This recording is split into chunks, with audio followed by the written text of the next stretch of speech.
Welcome ITDC India Bhopal. हम एक बार फिर आपके साथ अपनों से अपनी सी बात प्रोग्राम भोपाल संसदीय क्षेत्र मध्य प्रदेश राजधानी, एक ऐसा प्रमुख स्थल जहां पर नेशनल सिनेरियो पर निगाहें रहती हैं। आज हम यहां के भारतीय जनता पार्टी के उम्मीदवार माननीय आलोक संजय श्रीवास्तव जी के साथ हैं। एक परिचर्चा जो सिंपली शब्दों में कहा जाए तो ये समझने के लिए है कि हमारे भोपाल के लिए किस तरह के कार्य और किस तरह का विकास वो आज अपने योजनाओं में देखते हैं। मैं स्वागत करता हूं आईटीडीसी इंडिया में आलोक जी। जी नमस्कार। आईटीडीसी इंडिया आपसे समझना चाहता है कि जैसा कि भारतीय जनता पार्टी ने अपने सुयोग्य उम्मीदवार लेते हुए आपको प्रदेश सेवा के लिए, भोपाल की जनता के लिए आपको माना और नामांकन किया आपने।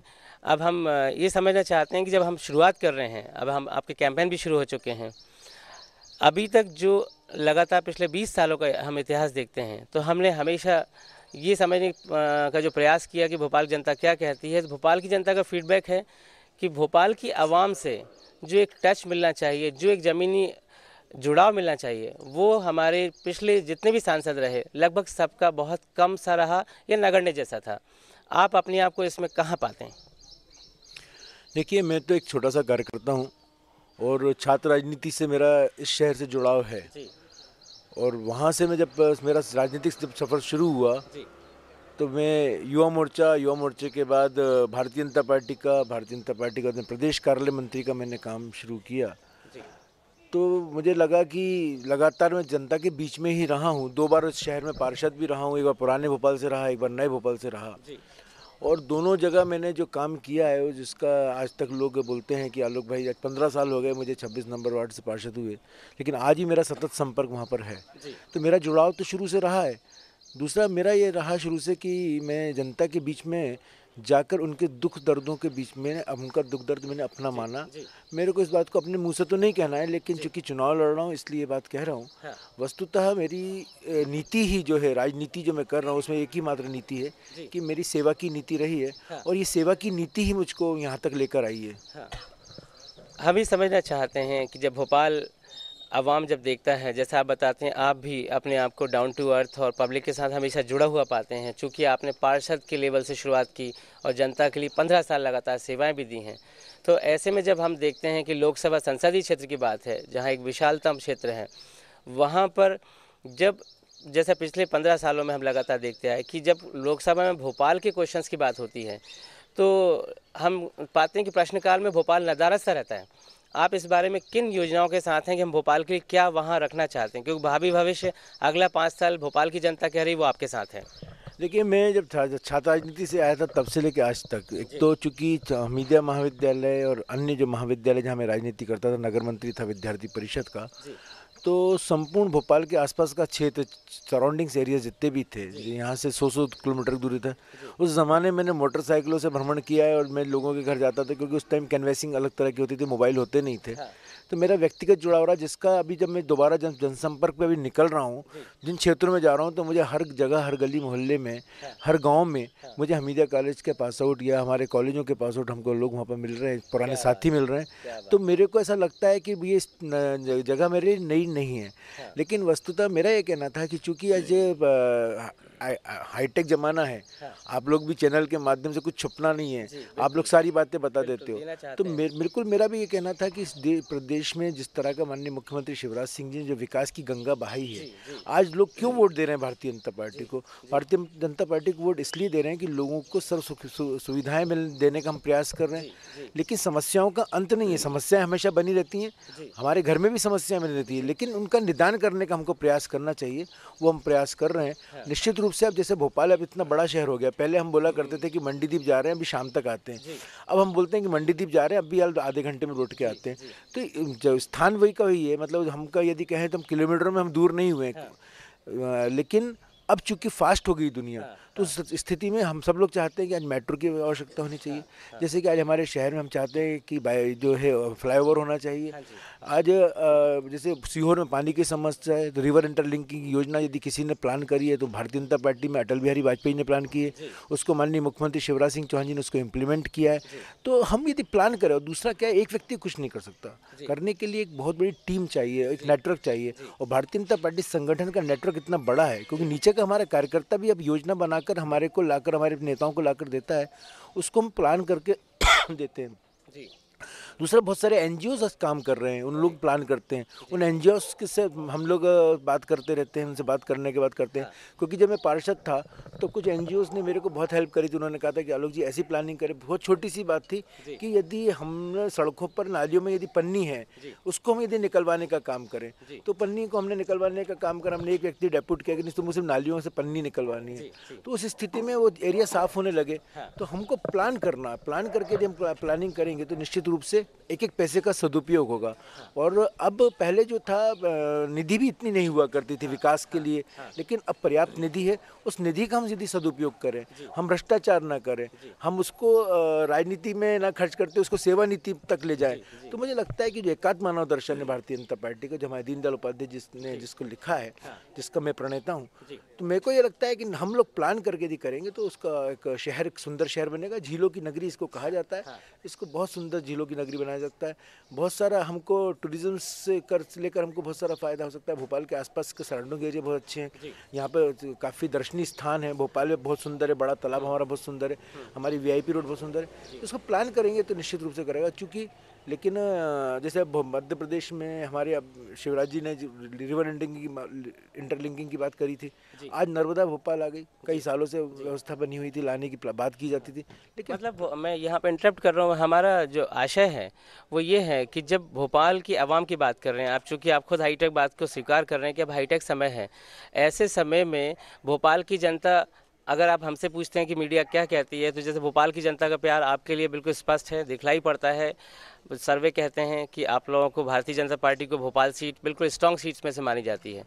और ऐसे में जैसे कि आप लोगों के जो फीडबैक आते हैं वो कहते हैं कि मोदी जी की लहर है, तो स्वाभाविक है उसका असर इन सीटों पर भी पड़ेगा और उसमें एक माना जा सकता है कि जीतना अवसंभावी हो जाए।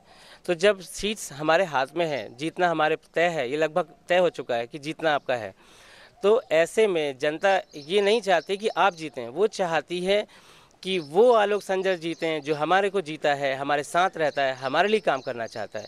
क्योंकि भारतीय जनता पार्टी की लोकसभा सीट भोपाल वो जीती जा रही है, वो उनके लिए बड़ा मैटर नहीं है, वो तो पिछले 15 साल से भी जीतती आ रही है। इस बार भी संभावना है कि आप जीतेंगे, लेकिन वो आलोक संजर जो उनका नेता है, जो उनको लीड करता है, जो एक मासूम, जिन्हें कहते हैं कि गरीबों के मसीहा हैं, आम पब्लिक की बिल्कुल टच रखने वाले लोग हैं, तो हम वहाँ जानना चाहते हैं जब लोकसभा में पहुँचे। जैसे नाम नहीं कहना चाहेंगे, लेकिन पुराने सांसद जो रहे लगातार लंबे समय, उन्होंने वहाँ पर लगभग प्रश्नकाल में अपना भोपाल को नज़र रखते थे, जिससे तकलीफ आई, भोपाल की जनता ने इसको माना। इसमें आप अपना क्या आशय रखते हैं और रुख रखते हैं? मैं आपको बताऊं, देखिए, मैं इस बात को इसलिए मैं आपको इंटरप्ट कर रहा हूं क्योंकि माननीय सांसद जी ने जितना भोपाल के लिए किया, जो उनकी छवि उसके अनुरूप उन्होंने काम किया। और मैं सबसे बड़ी बात कहूँ कि शायद देश में एकमात्र सांसद होंगे जिन्होंने एक एक नए पैसे का सदुपयोग किया, कहीं भी उस पैसे का दुरुपयोग नहीं हुआ। हो सकता है क्योंकि जो फीडबैक आ रहा है, पब्लिक ये कहती है कि वो हमारे लिए काम नहीं करते थे, हमारे लिए समझते नहीं थे, लेकिन आप जैसे बता रहे हैं कि वो उन्होंने कार्य किया जो कि जनता के सामने नहीं आ पाया, ये एक अलग बात हो सकती है। नहीं, मैं बता रहा हूँ, जैसे कि कम्युनिटी हॉल्स का निर्माण कराना, सड़कों के लिए पैसा देना, उन्होंने क्या है, 8 विधानसभा बहुत बड़ा क्षेत्र है, उस पैसे को डिवाइड करके देना। यदि वो चाहते कि एक ही जगह पैसा लगा कर अपने आप को हाईलाइट करा देते, बहुत बड़ा भवन बना करके, तो लोगों को लगता, लेकिन नीचे की जनता का, जहाँ पर जब आवश्यकता है, मूलभूत समस्याओं का निदान होना चाहिए, उस जगह उन्होंने उस पैसे को लगाया। लेकिन मेरा भी ऐसा मानना है कि मैं यदि एक राजनीति जब करने आया हूँ, तो जिसको मैंने पूर्व में कहा कि मैं एक सेवा नीति के माध्यम से इसको करने का प्रयास कर रहा हूँ। मुझे नहीं पता कि ईश्वर मुझसे क्या कराना चाहता है, लेकिन मुझे ये पता है कि मैं डाउन टू अर्थ रहा। आज लोगों के बीच में जब मैं जा रहा हूँ, बात करता हूँ, तो मेरे को तो जब टिकट भी मैंने मांगा नहीं था, मेरी कोई तैयारी भी नहीं थी, मैं तो एक साधारण कार्यकर्ता के रूप में काम कर रहा था। मेरे को लग रहा था जो भी चुनाव लड़ेगा उसका। इसमें तो मोस्टली लोगों ने माना है कि ये गॉड गिफ्टेड है, आपके लिए ईश्वर का प्रसाद है, और जैसा कि आप एकात्मवाद के दीनदयाल जी उपाध्याय जी की जो परिकल्पना है उसके प्रणेता हैं, ये यहाँ की पब्लिक जानती है, उस पे बताएं आप। मेरा इसका यही कहना था कि आज मेरे को जो लोगों का समर्थन मिल रहा है, उसको मैं ये कह सकता हूँ कि मेरे जीवन भर की जो तपस्या थी वो मेरी पढ़ाई रही, कह सकता हूँ। आज इतना बड़ा इम्तहान जीवन का मैं देने जा रहा हूँ, इस इम्तहान में सफल होऊंगा तो मेरे को लगता है कि जो पूर्व मैंने जो अध्ययन किया है, चिंतन किया है, लोगों की सेवा करी है, वो एक मेरे लिए बहुत बड़ा सहायक सिद्ध होगा। क्योंकि राजनीति में तो कुछ भी हो सकता है, लोग प्रलोभन भी देते हैं, लोग गलत काम भी करते हैं, लेकिन मेरा ऐसा मानना था कि मैं एक साफ काम करने का प्रयास कर रहा हूँ। किसी ने ठीक कहा है कि दुनिया चाहे तुम्हारे कितने खिलाफ, लेकिन तुम रास्ता चुनना साफ। तो मैंने रास्ता साफ चुनने का प्रयास किया है और साफ चुन रहा हूँ। लेकिन मुझे अवसर यदि जनता देती है, मुझे काम करने का अवसर देती है, तो शायद मैं कोशिश करूंगा कि उनके मन माफिक काम कर सकूं। क्योंकि जो विश्वास मुझ पर व्यक्त किया गया है, मैं हमेशा कहता हूं ये विश्वास मेरे लिए अविस्मरणीय है। मैं जीवन भर के लिए मैं इनके ऋणी हो चुका हूं। और वस्तुतः मैं ये कह सकता हूं कि मेरा अब जीवन का क्षण क्षण और रक्त का कण कण इस लोक संसदीय क्षेत्र की जनता के चरणों में समर्पित है। आलोक संजर बचा भी नहीं है, क्योंकि जब कोई किसी चीज़ की लालसा हो तो उसको लगता है कि मैं ये पालूं। लेकिन मेरे को तो आप लोगों के, हमारे क्षेत्र की जनता ने, प्रदेश नेतृत्व ने जो मुझ पर विश्वास व्यक्त किया, तो उस विश्वास पर खरा उतरने का मेरा नैतिक धर्म भी बनता है और मैं इस धर्म को पूरी तरह निभाने के लिए कटिबद्ध हूँ। हमने जो समझने की कोशिश की, हम आपको जो कि मीडिया है, बीइंग मीडिया फेलो, हम हमेशा चाहेंगे कि आप एक सार्वजनिक व्यक्तित्व के रूप में उभरें। आप चूँकि खुद कहते हैं कि आप आलोक नहीं रहे, वो स्पष्ट बात है। हम भी चाहते हैं कि आप आलोक ना रहें, वो इस जनता के रिप्रेजेंटेशन में बने। यानी हम जब भी किसी को देखें तो वहाँ पर हमें आलोक भाई नजर आए। ये चीज़ बनेगी जब आप उस कार्य को आगे बढ़ाएंगे। अभी इसमें हमारा एक प्रश्न ये है कि बिल्कुल अपार्ट फ्रॉम दिस, हमने जैसे पाया, आपने बताया कि आप फ्लाईओवर की बात करते हैं, आपने यहाँ के विकास की बात की, आपने समय की बात की कि समय बहुत अब हाईटेक होने से छोटा होता जा रहा है। यानी मंडीदीप भोपाल की दूरियाँ, रायसेन भोपाल की दूरी, सीहोर भोपाल की दूरी अब दूरी नहीं कहलाती। अब ये जस्ट मैटर ऑफ टाइम है और हम लोग रीच कर रहे हैं आपस में। विकास की गतिविधियों ने उन्होंने ऐसा कर दिया है कि हम लोग बहुत शॉर्ट पीरियड पर आ गए हैं। तो ऐसे में अब दूसरा एक प्रश्न आता है, चूँकि भोपाल एक ऐसा संसदीय क्षेत्र है जहाँ पर कि सार्वभौमिक आप देखें तो सांप्रदायिक सद्भाव की मिसाल दी जाती है। लंबे समय में यहाँ पर हमेशा यहाँ की सारी जातियाँ, सारे धर्म आपस में जुड़कर और एक दूसरे के बन के रहना चाहते हैं। तो आप जब हम बात करें दलगत राजनीति, धार्मिक राजनीति या धर्मवाद राजनीति या जातिवाद राजनीति, इसमें आप अपने आप को कहाँ पाते हैं? देखिए, मैं 2 चुनाव लड़ा हूँ और जो पहला चुनाव लड़ा मैं वार्ड नंबर 26 से, वहाँ मोर देन 70% मुस्लिम मतदाता थे। इसीलिए मैंने इस प्रश्न को लिया है आपके लिए, क्योंकि आप वहाँ भी चहेते बने थे। जब मैं वहाँ चुनाव लड़ने गया तो भी मेरे को लगा था, सब लोग बोलते थे चुनाव हार जाएगा, और मेरा जीवन का वो पहला बड़ा चुनाव था। लेकिन जब मैं चुनाव लड़ने गया, लोगों से जब मैंने अपनी बात रखी और जो के बीच में जाकर बैठा, तो ईश्वर की कृपा थी और वहाँ के लोगों का मेरे पर आशीर्वाद था कि मैं चुनाव जीता। चुनाव जीतना मेरे लिए महत्वपूर्ण नहीं था, क्योंकि जिस दिन मेरे परिणाम मेरे पक्ष में आए थे, उस दिन मैंने कसम खाई थी कि परिणाम तो आज आए नहीं, परिणाम जिस दिन मैं यहाँ से अपना कार्यकाल पूरा करके जाऊँगा, उस दिन उस परिणाम को देखूंगा कि लोगों को क्या लगता है। आज मुझे 15 साल वहाँ पर हो गए, वहाँ पर जाकर पूछोगे अब भी, आज भी वहाँ पर। और सबसे बड़ी बात तो मैं आपको बताऊँ कि मेरे सामने जो चुनाव लड़ रहे थे 7 लोग, वो भारतीय जनता पार्टी के सातों सदस्य हैं, इंक्लूडिंग कांग्रेस का प्रत्याशी। 5 साल में मेरी उपलब्धि यही रही कि मैंने सबके दिलों को जीता, और सबके दिलों को जीतने के बाद मैंने उन सबसे कहा कि हम मिलकर काम करेंगे। उन्होंने मेरी नीति को समझा, मेरे काम को समझा, और उन्होंने भारतीय जनता पार्टी की सदस्यता ग्रहण करी। दूसरा चुनाव मैंने यहाँ से अर्रा कॉलोनी से लड़ा, अर्रा कॉलोनी से जीता। यहाँ पर मैंने इसको चुनौती माना, और जो काम नहीं हो सकते थे, असंभव जो काम थे, मैंने उनको संभव कर जनता के बीच में लगातार सतत संपर्क बनाए रखा। यही एक बहुत बड़ा कारण है कि मेरा कोई भी काम धंधा नहीं है, सिर्फ लोगों की सेवा करना ही मेरा जीवन हो गया। और इस तरह मैंने अपना जीवन जिया। आज यदि इतना बड़ा चुनाव लड़ने का मुझको अवसर प्राप्त हुआ है, तो उसके पीछे मेरे संगठन ने शायद यही भाव देखा होगा कि ये एक कार्यकर्ता जो है संगठन का काम करते करते यहाँ तक आया है, और जनता का विश्वास उन तक पहुँचा होगा। जो भी हमारे नेतृत्व ने सर्वे कराया होगा, मुझे लगता है वो शायद पक्ष में मेरे आया होगा। अब मेरी यही प्राथमिकता होगी कि जब इतना बड़ा काम मेरे कंधे पर आया है, दायित्व आ गया पूरा, और कंधे जो है इनको मैं और मजबूत करना है। अब मेरे लिए एक एक मिनट बहुत कीमती है। मुझे पूर्ण विश्वास है, आत्मिक विश्वास है, अंदर से मैं इंट्यूशन होता है मुझको कि ईश्वर ने मुझको शायद किसी काम के अलग काम के लिए बनाया, जिस निमित्त बनाया वो काम मैं कर सकूं, और इस जनता की, संसदीय क्षेत्र की जनता की सेवा कर सकूं, क्योंकि ये इतनी बड़ी संसदीय क्षेत्र है और यहाँ पर आप देखेंगे किसान भी है, गरीब भी है, झुग्गियाँ भी हैं, मिडिल क्लास भी है और हायर क्लास भी है। सब तरह अलग के लोग हैं और सब तरह की अलग अलग अपेक्षाएं हैं। इन सबकी अलग अलग अपेक्षाओं पर खरा उतरना वाकई एक बहुत बड़ा हमारे लिए कठिन टास्क है। इस टास्क को क्लियर करने के लिए, लोग सॉल्व करने के लिए सतत संपर्क मेरा होना रहेगा। और छात्र जीवन से लेकर आज तक 1983 से लेकर आज दिनांक तक मेरा जो सतत संपर्क है वही मेरा एक बहुत बड़ा आधार है। और दूसरा बहुत बड़ा आधार मेरा संगठन है, जहाँ पर इतना बड़ा नेटवर्क, मैं बड़ा अचंभित हूँ, बल्कि मैं बहुत भाग्यशाली मानता हूँ कि भारतीय जनता पार्टी का कार्यकर्ता हूँ, क्योंकि मैं जब जाता हूँ तो मैं विश्वास नहीं कर सकता कि वहाँ जहाँ मैं गया वहाँ दूसरे लोग पहुँच पाएंगे क्या, क्योंकि मेरा कार्यकर्ता मुझको वहाँ पर ले गया। क्योंकि हम सड़क से तो निकल सकते हैं, लेकिन जनता के बीच में जब हमें जाना होगा तो रास्तों पर जाने के लिए एक कार्यकर्ता रूपी मेरे को वो चाहिए, और कार्यकर्ताओं ने मेरे को वहाँ तक लेकर गए, जनता से मिलाया। आप विश्वास नहीं करोगे, मैं अभी गोविंदपुरा विधानसभा में था कल, और वहाँ पर जब मैंने गया तो कार्यकर्ता जब मुझे वहाँ लेकर गए, मैंने कहा यहाँ तक भोपाल बस गया है। मेरे को इतने लंबे समय रहने के बाद ही मुझे नहीं पता था कि भोपाल इतनी दूर तक बस गया है। निश्चित रूप से कार्यकर्ता ही इस जीत का मेरे लिए सबसे बड़ा आधार रहेंगे, और मैं उनको नमन करता हूं, सभी कार्यकर्ताओं को।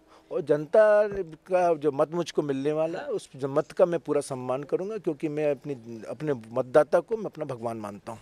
अंतिम दो प्रश्नों में एक बहुत ही अहम प्रश्न है भोपाल से जुड़ा हुआ।